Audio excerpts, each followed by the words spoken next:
आज हम आपके सामने क्लास 8th का चैप्टर 4 दीवानों की हस्ती, जो कि एक पोयम है, उसके बहुविकल्पीय प्रश्न लिखकर इस वीडियो में प्रस्तुत हुए हैं, जो कुछ इस प्रकार से हैं।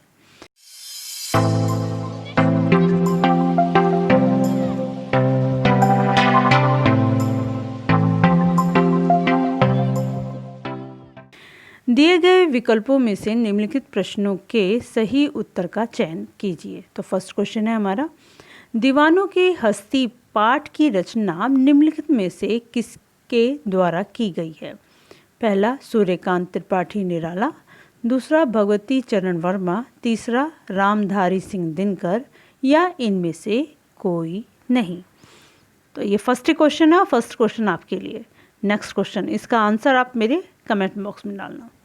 नेक्स्ट है, दीवाने यानी मस्ती भरा जीवन जीने वाले जब एक जगह से दूसरी जगह जाते हैं तो उनके साथ निम्नलिखित में से क्या होता है?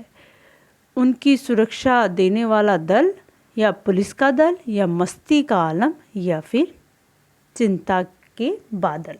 तो एक बात का हमेशा ध्यान रखना, अगर कविता से संबंधित है तो उसका आंसर उस कविता से ही निकालना है, आपको आसपास अपनी दूसरी दुनिया से कुछ नहीं लेना, ठीक है? तो इसमें तो क्या था, मस्ती का आलम ही होगा, कभी डाल दो कि उनको सुरक्षा देने वाला दल, तो ये बहुत गलत होगा, है ना, क्योंकि मस्ती का आलम साथ लिया ना, वो ये वर्ड्स में आया था। नेक्स्ट क्वेश्चन है, मस्ती भरा जीवन जीने वाले दीवाने लोगों के बीच क्या बनकर आते हैं? आदर्श, शौक, मेहमान, या फिर उल्लास? तो उल्लास बनके यानी खुशी बनकर आते हैं। नेक्स्ट क्वेश्चन है, बेफिक्री का जीवन जीने वालों ने इस संसार से क्या लिया? दुख दर्द, धन, समय, या इनमें से कोई नहीं? तो उन्होंने इस कविता के अनुसार दुख दर्द लिया। नेक्स्ट क्वेश्चन है, दीवानों के लिए निम्नलिखित कथनों में से सत्य क्या है?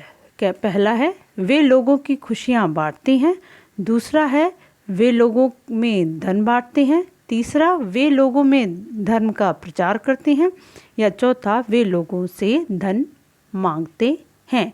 तो वे लोगों में खुशियाँ बांटते हैं, कविता में यही इसका वर्णन किया गया है। नेक्स्ट क्वेश्चन है, छक्कर सुख दुख के घूंटों को हम एक भाव से पिए चले का आशय निम्नलिखित में से क्या है?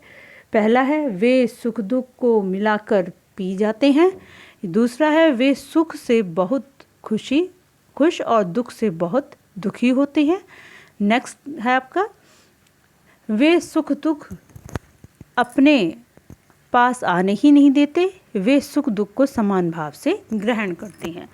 तो यही इसका आंसर होगा, क्योंकि उनके लिए सुख और दुख एकदम एक समान ही हैं। तो यही कविता में आशय दिया गया है। तीसरा दे रखा है, कवि ने दीवानों के हस्ती पाठ में संसार को निम्नलिखित में से क्या कहा है? दुखों का सागर, सुखों का सागर, सुखों का घर, भिखमंगों की दुनिया, या स्वर्ग से भी सुंदर? तो कविता के अनुसार इसमें जो कहा गया है, दीवानों की हस्ती पाठ में संसार के लिए दे रखा है भिखमंगों की दुनिया, यही इसका आंसर है। नेक्स्ट क्वेश्चन है, दीवानों के अभावग्रस्त और खुशी से वंचित लोगों में अपना प्यार किस तरह लुटाया?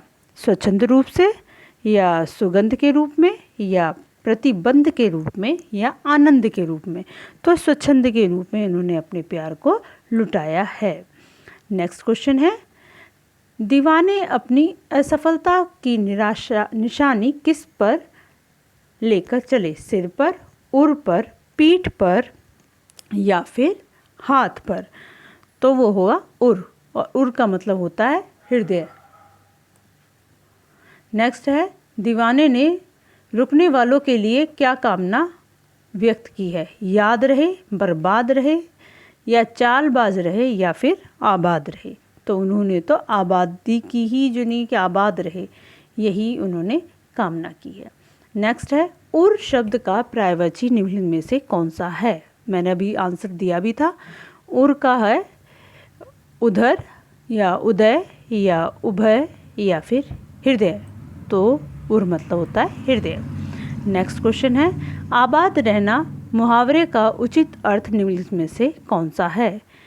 बेकार रहना, आज़ाद रहना, या हंसी खुशी जीवन बिताना, या फिर फरियाद करना। तो आबाद रहना यानी हंसी खुशी जीवन बिताना, इसका आंसर होगा ग। नेक्स्ट है, सुख दुख में निम्नलिखित में से कौन सा समास है? द्वंद्व समास, अव्ययभाव समास, द्विगु समास, या कर्मधारय समास। तो सुख दुख हम 6th क्लास से ही पढ़ते आ रहे हैं कि जो सुख दुख यानी अपोजिट वर्ड टाइप का है और दूसरा उसमें योजक चिन्ह हो तो वहाँ द्वंद्व समास होता है। तो इसका आंसर होगा द्वंद्व समास। नेक्स्ट क्वेश्चन है आपका, कवि के अनुसार वह स्वयं किस में बंधा था? घर में, मुंह में, रस्सियों में, या फिर बंधनों में। तो कवि के अनुसार वह स्वयं बंधनों में बंधा था। नेक्स्ट क्वेश्चन है, कौन अपने बंधन तोड़कर चल दिया? कवि, समाज, कवि के मित्र, या कवि की कलम। तो इसमें जो बंधन तोड़ के चले थे वो थे कवि, क्योंकि समाज और कवि के मित्र और कवि की कलम का इसमें वर्णन नहीं है। कवि के लिए संसार में क्या नहीं है? अपनापन, शत्रुभाव, अपना पराया, या फिर परायापन। तो इसमें वर्णन जो आ रहा था उनके लिए सब एक समान है, तो अपना पराया उसमें कोई नहीं है। कवि रुकने वालों को कैसा देखना चाहते हैं? आबाद, आज़ाद, बर्बाद, या फिर गुलाम। तो वह आबाद देखना चाहते हैं। नेक्स्ट क्वेश्चन है आपका, कवि अपने साथ किसका भार ले चले? असफलता का, परेशानी का, या सफलता का, या पीड़ा का। तो कवि उसके अनुसार असफलता का भार लेकर चले हैं, यानी वो अभी पूरी तरह से सफल नहीं हुए हैं। हताशा और निराशा के निशान कहाँ हैं? कवि के हृदय पर, भिखमंगों में, समाज में, या फिर सफलता में। तो इसमें जो ये है उनके हृदय में, कवि के हृदय में ही उन्होंने हताशा और निराशा है को व्यक्त किया है। नेक्स्ट क्वेश्चन है, कवि के अनुसार दुनिया किसकी है? इंसानों की, लोगों की, भिखारियों की, या दानियों की। तो कवि के अनुसार दुनिया भिखारियों की है। नेक्स्ट क्वेश्चन है, कवि क्या लुटाना चाहते हैं? प्यार, दुलार, द्वेष, या फिर घृणा। तो वह अपना प्यार लुटाना सभी पर चाहते हैं, तो आंसर का होगा। नेक्स्ट है आपका, कवि ने किसके घूंट चक्कर पिए हैं?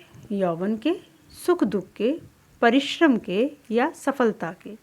तो कवि ने सुख दुख के जो घूंट हैं वह छक्कर यानी पूरी तरह से पेट भरकर पीना।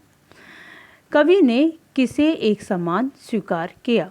परेशानी को, सफलताओं को, सुख दुख को, या मित्रता और शत्रुता को।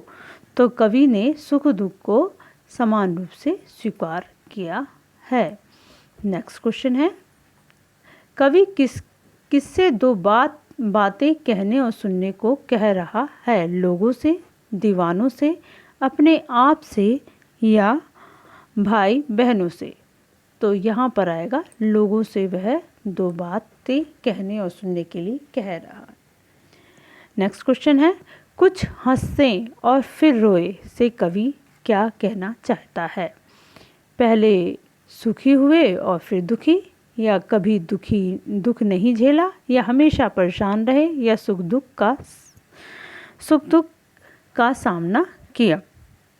तो इसमें आएगा सुख दुख का सामना किया। नेक्स्ट क्वेश्चन है, कवि ने किससे कुछ लेने की बात है? तो कवि ने किससे कुछ लेने की बात की है? संसार से, संबंधियों से, मित्र से, या दीवानों से। तो यहाँ आएगा संसार से, ये का आंसर है। नेक्स्ट क्वेश्चन है, कवि ने संसार को क्या दिया होगा? दुख, प्रसन्नता, धन संपदा, या फिर विरह, वाहन।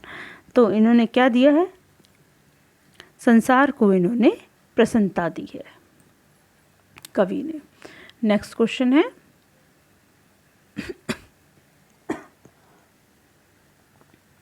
कवि किसे कह रहा है कि हम किस ओर चले यह मत पूछो, दीवानों से, मित्रों से, संबंधियों से या लोगों से। तो कवि इस बात को किससे कह रहा है? लोगों से। तो इसका आंसर होगा घ। नेक्स्ट क्वेश्चन है, कवि ने अपने चलने का क्या कारण बताया है? उत्साह के कारण, भटकने के कारण, लोगों द्वारा भगाने के कारण, चलना है सिर्फ इसीलिए। तो इस कविता के अनुसार यही इसका आंसर है, चलना है तो सिर्फ इसीलिए चले। तो नेक्स्ट क्वेश्चन आपका इसका दे रखा है, कवि के अनुसार दीवाने क्या बनकर आए? उल्लास, शांति, आंसू या संवेदना। तो कवि के अनुसार उल्लास बनकर दीवाने आए थे। उल्लास यानी खुशी बनकर आए थे। कवि क्या बहने की बात कह रहा है? आंसू, विचार, रक्त या फिर जल। तो कवि आंसू बहने की बात कह रहा है। तो ये आपके 30 क्वेश्चन थे जो कि आपके लिए बहुत ही इम्पोर्टेंट थे। आज के लिए बस इतना ही। मेरे चैनल को लाइक करें, शेयर ज़रूर करें, जिससे कि और बच्चों की जिनको इस वीडियो की ज़रूरत है उन्हें वो मिल सके। और सब्सक्राइब करना तो बिल्कुल भी ना भूलें। धन्यवाद।